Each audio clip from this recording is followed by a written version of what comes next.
Allora, la dottoressa Castellano ci parlerà di valutazione dello stato immunitario ed eventuale correlazione con i disturbi della relazione. Adesso Laura aiuta la dottoressa. Che tecnolesa.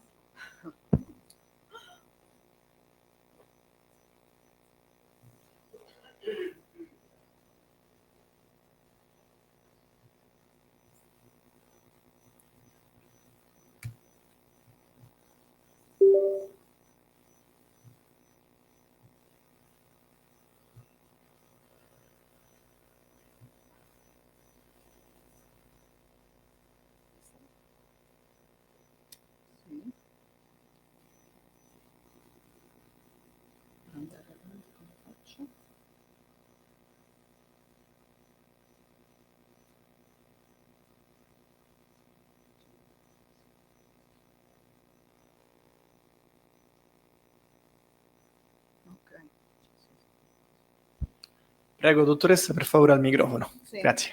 Grazie a voi, è un piacere stare qui con voi. Mi sento davvero a casa, anzi mi viene da proporre a tutti ai signori, insomma ai dottori che si occupano dei centri analisi di mettere fra gli vari esami che analizzano anche allergie ai protocolli e alle procedure. Penso che se qui ci facessimo questo esame saremmo tutti affetti da questa patologia benefica in questo caso. Va bene, io mi ritrovo tranquillamente nel novero. Allora, quindi mi sento a casa, ma questo palazzo bellissimo che ci ospita, a sentirvi parlare di mitocondri, disbiosi, individualizzazione, medicina che deve essere cucita addosso alla singola persona, al singolo paziente, al singolo bambino, mi fa sentire davvero a casa, quindi grazie a tutti. Oggi però volevo provare ad aprire una stanza diversa per quel che riguarda questo grande palazzo che è il nostro corpo, è quello che collega lo stato immunitario, la nostra immunità al nostro cervello, quindi anche ai disturbi della relazione. È un argomento davvero complesso, ho portato delle slide, ma io penso che andrò a braccio perché è talmente complicato che ridurlo a mezz'ora è veramente difficile, no? Qui ci sono più di 2000 anni di medicina dietro. E quindi vi farò vedere qualcosa, però penso che parlerò in maniera molto semplice, perché l'argomento è complesso, e più è complesso, più bisogna parlare in maniera semplice. Allora, da qualche anno tutti gli studi di neurofisiologia e neuroimmaging che ipotizzano una mancata o alterata comunicazione o disconnessione fra aree diverse della corteccia cerebrale nei soggetti che presentano problemi di neurosviluppo. Cosa significa questo? Che più che andare a pensare a un difetto del neurone, noi dobbiamo guardare la connessione fra i neuroni. E anche qui tutto si riallaccia a quello che è stato detto, la connessione è fondamentale per il nostro corpo, no? Diciamo che già nel 2009 alcuni ricercatori di Filadelfia pubblicavano sull'Lancet il risultato di alcuni lavori clinici in cui si evidenziava come i disturbi dello spettro, ma in senso lato tutti i disturbi della relazione e dell'attenzione, erano da ascriversi a disordini della disorganizzazione neuronale e che comportavano una comunicazione alterata fra le sinapsi e le strutture del cervello. E nel 2010 questi studi sono stati ripresi e ampliati e si è sottolineato l'importanza appunto delle sinapsi, quindi ancora della comunicazione sui disordini del cervello. Ancora prima, già nel 2003, alcuni autori avevano pubblicato l'importanza dell'esamina di questi circuiti e di queste comunicazioni. Nel 2014 è stato pubblicato uno studio molto importante, fatto a Rovereto, tra l'altro, con la collaborazione anche della Sapienza di Roma, dove è stato prima ipotizzato e poi dimostrato che la connettività fra le diverse aree del cervello in soggetti con questi disturbi della relazione si evidenziavano quando la microglia, cioè lo spazzino del nostro cervello, non riusciva a eliminare bene tutti i collegamenti neuronali inutili in una fase cruciale della vita come quella che adesso vi illustrerò. Allora, cosa significa questo? Prima, insomma, volevo farvi vedere un'immagine che forse la spiega meglio, perché eccola qui. Allora, questa è una delle rare immagini che abbiamo di esamina delle connessioni del cervello. Perché dico rara? Perché in tutto il mondo attualmente, che io sappia, ci sono solo 2 centri di ricerca che hanno a disposizione questo apparecchio molto sofisticato che analizza non la morfologia del sistema nervoso centrale, quindi non i neuroni, ma le connessioni fra i neuroni. Ci sono solo 2 centri al mondo che applicano questa metodica per il momento solo a livello di ricerca, quindi non non è applicabile ancora sui pazienti per la diagnosi, è solo per la ricerca perché sono apparecchi molto sofisticati, molto costosi, insomma, ancora molto di nicchia. E che cosa è venuto fuori? Una cosa veramente interessante. La prima immagine è la rappresentazione della connessione del cervello di un neonato. Come vedete ci sono delle linee abbastanza precise che connettono un neurone all'altro e sono non molto rappresentate. Tra 1 anno e 2 anni questa connessione aumenta in maniera incredibile. Perché? Perché il neonato non ha esperienze. Con l'inizio, no, delle esperienze di vita, quindi l'attivazione di tutti gli organi di senso, il riempiamo, no? Il neonato riempie il suo sistema di hardware e aumentano le connessioni. Quindi più esperienze vive il bambino e più connessioni cerebrali si formano. Ma se voi andate a vedere le connessioni di un adulto, le vedete sfoltite rispetto a quello che accade tra i 2 e i 3 anni. Quello si chiama pruning, perché cosa succede? Contemporaneamente alla formazione di queste nuove sinapsi, noi normalmente facciamo la potatura delle sinapsi non necessarie. Usale o gettale, perché altrimenti fanno confusione.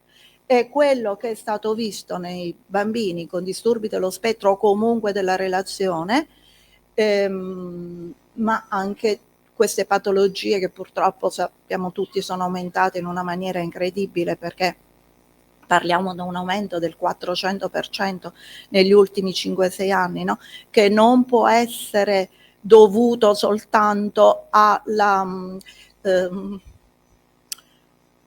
un incremento della qualità diagnostica, perché parliamo di una statistica a breve gittata, cioè non stiamo parlando di quello che si faceva nel 500, no? La sindrome di Down, quella è e quella resta come statistica.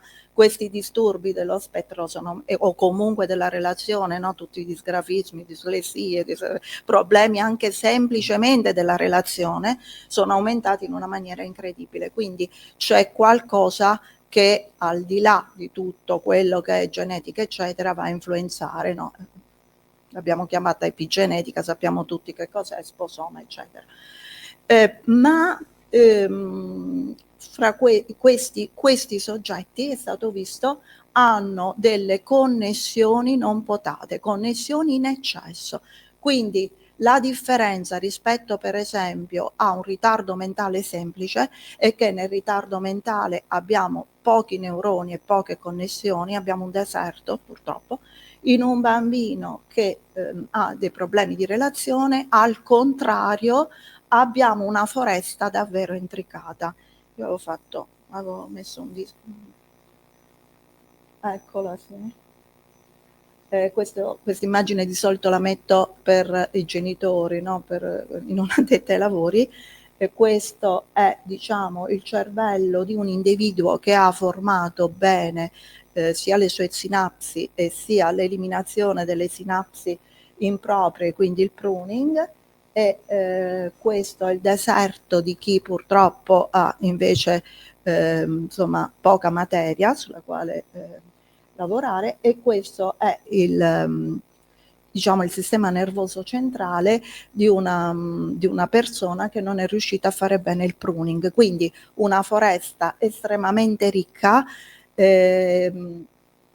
con delle possibilità di competenza veramente a volte superiori, quasi stupefacenti, lì dove riusciamo a entrare nel meccanismo di comunicazione di queste persone, però non c'è la stradina, non c'è la stradina che ti permette di andare con una progettualità organica da un punto all'altro. Quindi un eccesso di connessioni.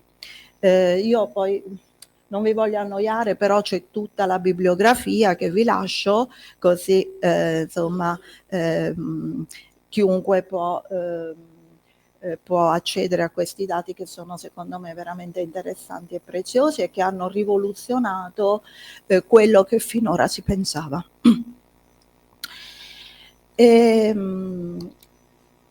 Ma noi oggi abbiamo un modo per valutare in maniera abbastanza non semplice, però alla portata di più persone, questo tipo di eccesso di relazione, ed è lo studio dell'immunità.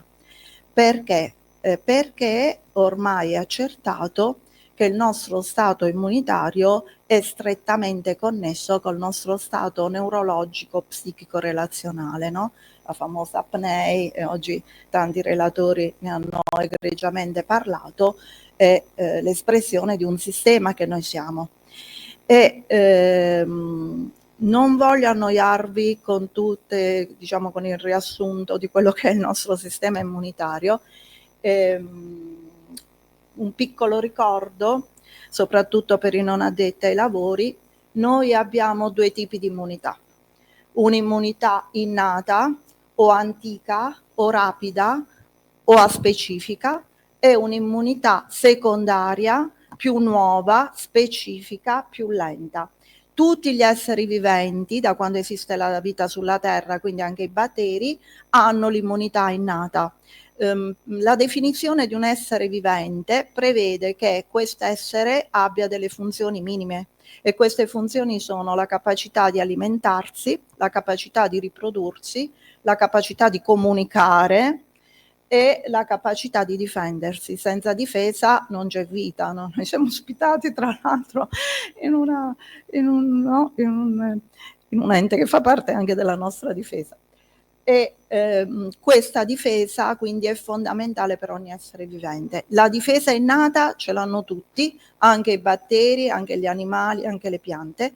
La difesa secondaria più sofisticata ce l'abbiamo solo noi. E questa difesa innata, questa difesa secondaria è più sofisticata e più specifica, ma è anche più delicata, come tutto quello che è estremamente sofisticato. Vi faccio un riassunto brevissimo per non annoiarvi con tutte queste slide. Allora, quando noi veniamo colpiti da un nemico, qualsiasi esso sia, interviene subito la difesa innata, con i suoi giocatori più importanti, tra i quali per esempio i natural killer. I natural killer sono fondamentali per la nostra difesa, esaminano in continuazione ogni nostra cellula, e se non riscontrano nelle cellule che stanno esaminando il famoso HLA, no, che ci caratterizza e ci identifica, non vogliono sapere niente, immediatamente infilano un bazooka nella cellula che non ha l'HLA e la distruggono. E questa difesa innata che dobbiamo tutti ringraziare, perché grazie a lei riusciamo a sopravvivere.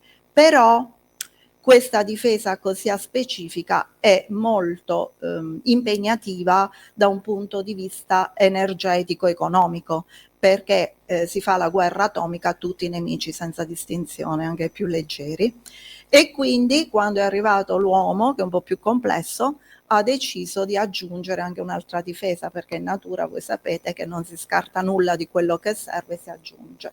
Questa seconda difesa è la difesa secondaria,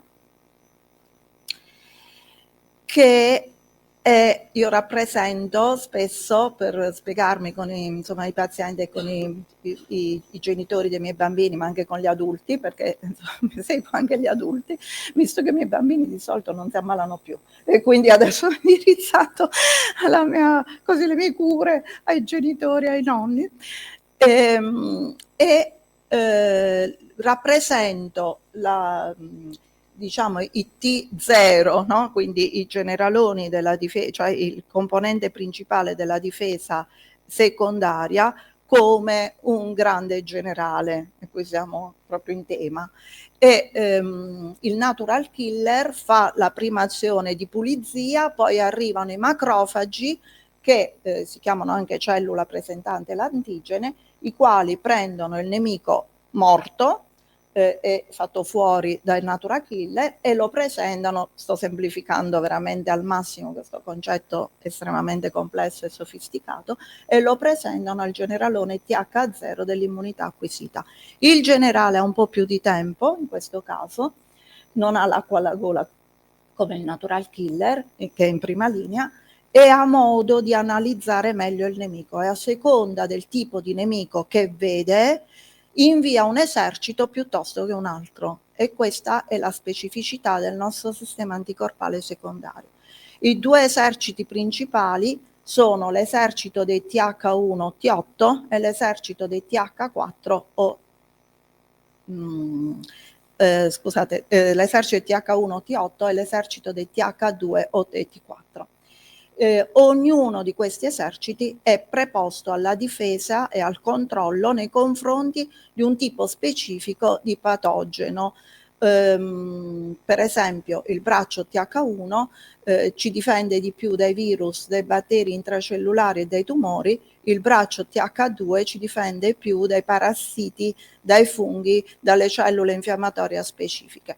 È molto interessante anche l'analisi del tempo di maggiore funzionalità di ognuno di questi di queste braccia, no? Di questa difesa, che può essere rappresentata come una bilancia a stadera. Il braccio TH1 funziona di più nella fascia oraria, è più attivato nella fascia oraria che va dalle 3 alle 15, il braccio TH2 si attiva di più dalle 15 alle 3. Perché questo? Perché ci piaccia o non ci piaccia, noi siamo fermi all'età della pietra, nel senso che il processo evolutivo è molto lento, ha bisogno di milioni e miliardi di anni, noi siamo in piedi da solo 200.000 anni, quindi al di là del nostro così orgoglio personale, in realtà noi siamo ancora fermi a Fred Flintstone. Siccome Fred Flintstone doveva combattere, difendersi e lavorare molto nelle prime ore della giornata, quando giustamente c'era il sole, no? C'era la luce, il suo sistema anticorpale è stato formulato per quella situazione lì, e ancora noi oggi siamo lì.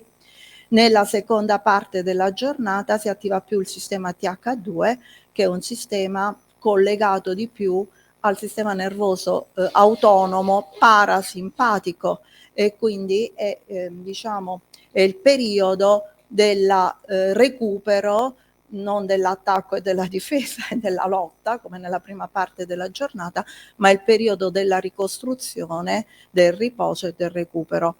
E purtroppo oggi con lo stile di vita abbiamo completamente alterato questo ritmo circadiano. E lo facciamo una volta, due, tre, poi c'è qualcosa che si rompe, perché andiamo contro la nostra cellularità. Anche qui è sposoma che va a incidere, no, per il 98% sui nostri geni. Quando si dice questo, che l'ambiente modifica per il 98% i nostri geni, a volte ci chiediamo ma com'è possibile il 98%? Poi quando analizziamo voce a voce quello che facciamo, capiamo com'è possibile.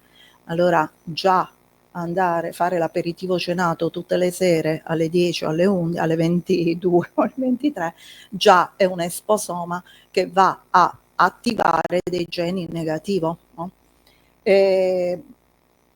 Non tocco per niente il discorso dell'alimentazione perché è stato più che chiaramente occupato e che è il pilastro, il microbiota e tutto quello che conosciamo. Arriviamo subito a questo 98% di interferenza sull'elastone che va a spegnere o ad accendere alcuni geni. Allora, scusatemi, sull'istone.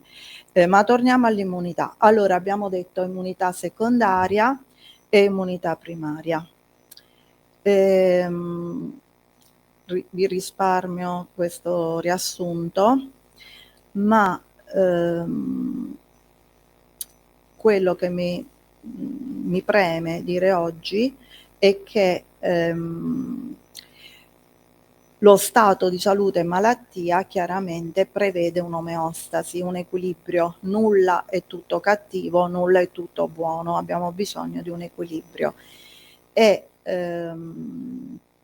cosa abbiamo visto analizzando l'immunità di questi bambini o comunque soggetti con disturbi della relazione e dello spettro che sempre praticamente ci siamo trovati di fronte a una iperreattività immunitaria, cioè la bilancia immunitaria perde la sua risposta di equilibrio e l'analisi quindi del sistema anticorpale che oggi riusciamo a fare in maniera abbastanza semplice perché abbiamo i mezzi per valutare uno a uno tutti gli attori della nostra immunità, ci permette di diciamo arrivare anche alla valutazione di un'eventuale interconnessione cerebrale eccessiva di questi sistemi centrali, ok? Cioè è un esame indiretto che ci permette di far vedere quella iperconnessione di cui abbiamo parlato prima. Prima di illustrarvi brevemente i pannelli di alcuni pazienti, volevo ricordare che i due grandi processi di potatura avvengono in quella fascia di età che abbiamo detto, cioè tra il primo e il secondo anno di età, e guarda caso è di solito l'età di esordio di alcuni disturbi del comportamento, e poi la seconda grande potatura si fa nell'adolescenza. E infatti questo ormai è diciamo, un dato acclarato, tanto è vero che ha anche delle ripercussioni anche medico diciamo legali, no? Perché naturalmente un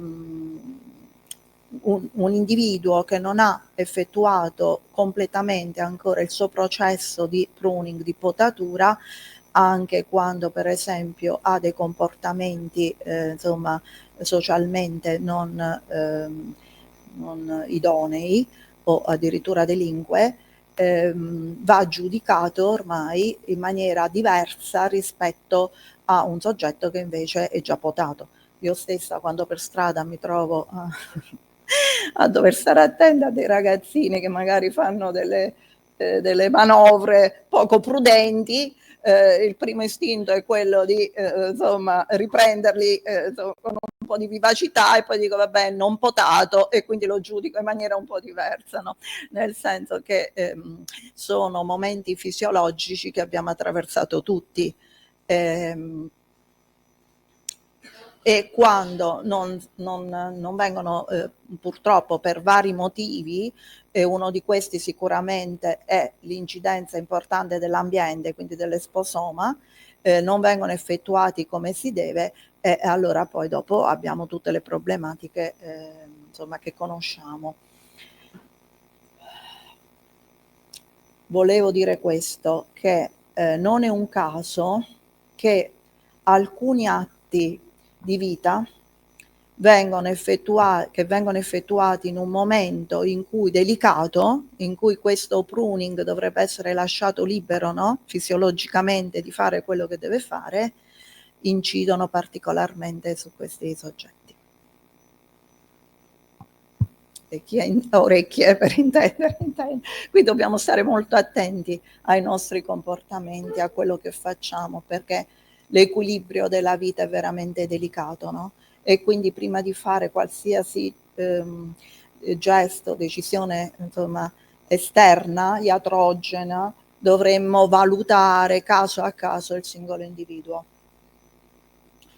Allora, adesso così per semplificare tutto questo e per concretizzarlo, perché nel 2024 deve essere tutto misurabile, non ci possiamo inventare nulla, vi volevo illustrare in maniera più semplice possibile delle situazioni immunologiche, dei pannelli immunitari di alcuni pazienti affetti da disturbo dello spettro.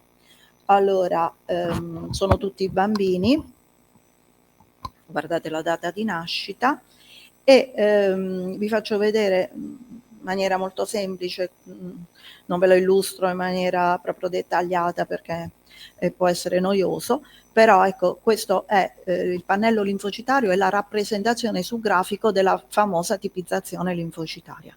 È più ampio come esame rispetto alla tipizzazione perché andiamo a vedere un po' più di attori e diciamo che i dati fisiologici sono rappresentati, il range di normalità è rappresentato dalla linea nera.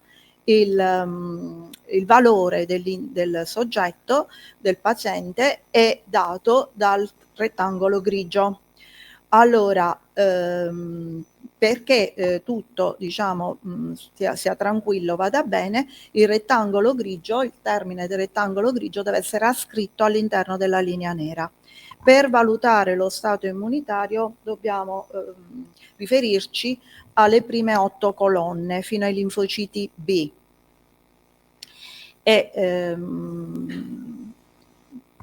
per esempio in questo caso sotto poi ci sono i numeretti, il valore normalizzato sono i dati quantificati del paziente, superiore e inferiore sono il range. Naturalmente è un dato normalizzato, che significa questo? Che è una percentuale ridotta, no? È un estratto, perché i numeri sono naturalmente molto più alti. E perché sottolineo questo? Perché quando poi noi facciamo degli interventi di correzione con la microimmunoterapia, a volte anche un numero in meno significa 4 eserciti in meno, quindi è tanta roba e clinicamente abbiamo dei riscontri molto importanti.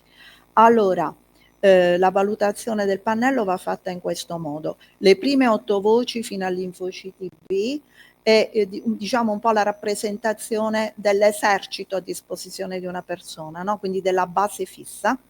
E vediamo in questo caso che i leucociti vanno bene, ma già i linfociti sono molto più alti. È vero che siamo di fronte a un bambino, i bambini hanno una linfocitosi fisiologica proprio perché devono difendersi di più, ma qui è un po' troppo espresso il valore.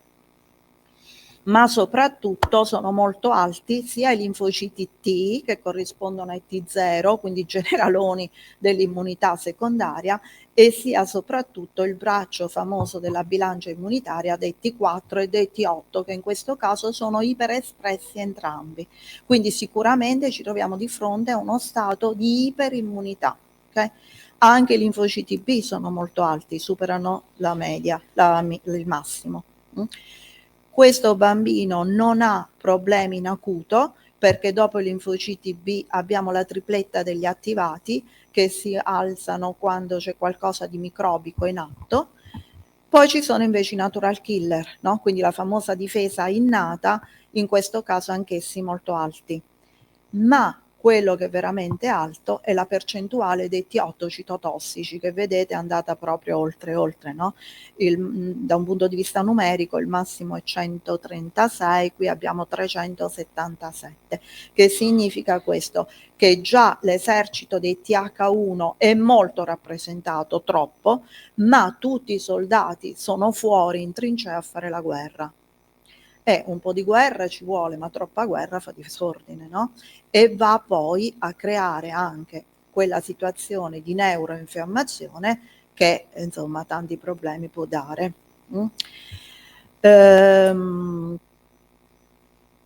Diciamo che i genitori di questo bambino sono stati bravi, perché i T4V invece sono bassi. Ecco, i T4V sono i linfociti che si alzano quando c'è una disbiosi intestinale, quindi al di là della valutazione del microbioma, insomma, e tutti gli esami necessari e che dobbiamo fare in ogni caso per questa valutazione, anche la valutazione dei T4 veri ci dà subito l'idea se ci troviamo di fronte a una disbiosi o meno, quindi è molto importante. In questo caso no. Altro valore esuberante, a dir poco, è quello dei T4 naif. È vero che abbiamo un bambino, quindi i T4 naif sono alti, T4 naif sono i linfociti T vergini, che non sono ancora stati a contatto con nessun nemico. La riserva, la panchina, io dico sempre questo, i T4 naif sono, facciamo finta che qui, oltre che a un esercito, ci troviamo di fronte a una squadra di calcio. Tutti quelli che abbiamo esaminato finora sono in campo a combattere, i T4 naif sono la panchina, la riserva, che ci vuole, è importante, però è anche giusto che un bimbo abbia una riserva importante, ma qui veramente è troppo, e quindi andiamo verso l'autoaggressione. I T-reg sono bassi. Perché i T-reg sono bassi? Perché è naturale, l'immunità è una coperta unica, come dice un collega, una scatola di cioccolatini con un numero preciso di cioccolatini. Se tu metti troppi cioccolatini fondenti non hai più quelli al latte o viceversa, quindi se abbiamo tanti soldati in guerra, chiaramente i T-regolatori o suppressor, che sono i diplomatici, sono bassi. Allora, io qui parlo, perché questo è l'argomento di disturbi della relazione, ma capite bene che l'esamina di un pannello linfocitario ci aiuta in un ventaglio di situazioni patologiche incredibilmente alte. Io e i miei colleghi che ce ne occupiamo da anni a volte ci guardiamo e diciamo: ma come abbiamo fatto prima? Perché veramente è una valutazione quasi indispensabile oggi, è veramente un grande aiuto sia diagnostico che terapeutico. Una cosa vi volevo far vedere anche qui: abbiamo i senescenti, che comunque sono troppo alti per un bambino. I senescenti sono gli unici che non hanno la linea di riferimento. Perché? Perché non devono esserci. Il valore normale è 0. I linfociti T senescenti non sono più in grado di difenderci, sono invecchiati, sono specializzati, sono dei linfociti T che si sono specializzati nella guerra contro un singolo nemico e sono bravissimi contro questo nemico specifico, ma non sono in grado di riconoscere nemici nuovi, quindi invecchiano tutto il sistema anticorpale. Non va bene avere troppi senescenti, soprattutto in età pediatrica. Qui ce li abbiamo perché questo bambino è in lotta da anni con un altro grave problema che fa parte diciamo, di quel pacchetto di agenti esterni, ambientali, molto disturbanti il nostro sistema corpo, che sono gli herpes virus cronicizzati. E infatti questo bimbo ha una riattivazione sia dell'Epstein-Barr e sia, se qui non lo vedo, del citomegalovirus. Questo è un altro pannello, guardate questo è veramente esagerato. 2 minuti, dottoressa. Sì, allora chiudo, vi faccio vedere i pannelli così. Comunque da quello che abbiamo detto si vede subito, no, che i valori di questo bambino sono veramente estremizzati, cioè ha veramente un'iperreattività immunitaria incredibile. Questo è un altro, e sono tutti in iper.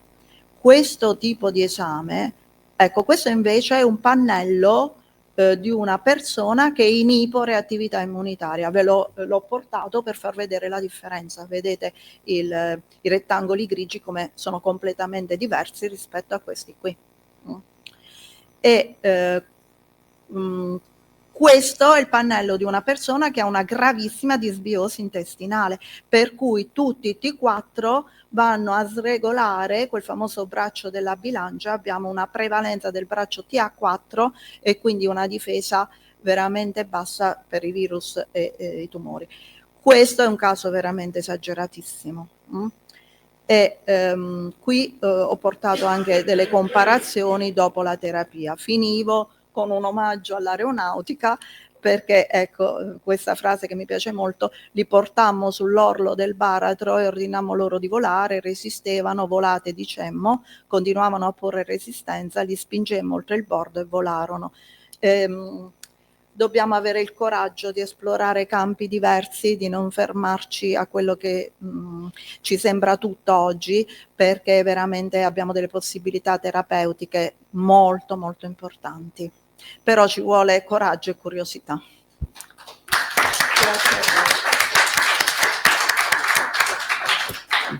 Grazie dottoressa per l'autorevole contributo e per il fantastico auspicio.